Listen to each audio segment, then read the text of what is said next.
જૂનાગઢ જિલ્લાના માંગરોળના ઓજી વિસ્તારમાં માંગરોળ તાલુકા પંચાયત દ્વારા લોકોની સુવિધા માટે વોકળા પર કોઝવે બનાવવા માટે ગ્રાન્ટ ફાળવવામાં આવી હતી, પરંતુ આ કોઝવેની રિયાલિટી ચેક કરતા આ કોઝવેનું કામ પાણીને લાકડા જેવું થયું હોવાનું સામે આવ્યું છે।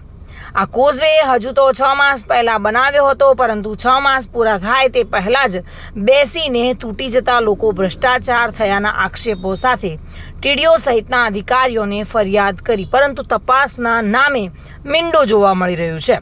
આ કોઝવેમાં મોટા પાયે ભ્રષ્ટાચાર થયો હોવાના આક્ષેપો થયા છે અને સાથે સાથે અધિકારીઓની મિલીભગત હોવાના પણ આક્ષેપો થઈ રહ્યા છે, પરંતુ આ બાબતે ઉચ્ચ કક્ષાએથી તપાસ કરવામાં આવે તેવી લોક માંગ ઉઠી છે।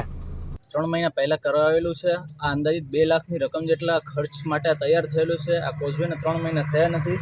આ તમે કોઝવેમાં તિરાડો દેખી શકો છો, ભાગ બેસી ગયો છે, પુલ આખું અલગ થઈ ગયેલું છે। અમે કોન્ટ્રાક્ટરને પણ જાણ કરેલી છે, એનો પણ રેકોર્ડિંગ છે, અમે ટીડીઓને પણ ફરિયાદ કરેલી છે, તો અત્યાર સુધીમાં આનું કોઈ નિરાકરણ આવતું નથી। આ સરકારના એટલા મોટા કોન્ટ્રાક્ટરો એવા ભ્રષ્ટાચાર કરે છે કે આના અંદર સરકાર એટલી ગ્રાન્ટ ફાળવે છે, સારામાં સારી એવી ગ્રાન્ટ આપે છે। આ 2 લાખનું કામ જેટલું દેખાતું નથી। અત્યારે આ પુલ એના બિલની રકમ, ટેન્ડરની રકમ પૂરું નથી થતું ત્યાં સુધીમાં તો આ પુલ તૂટી જાય છે।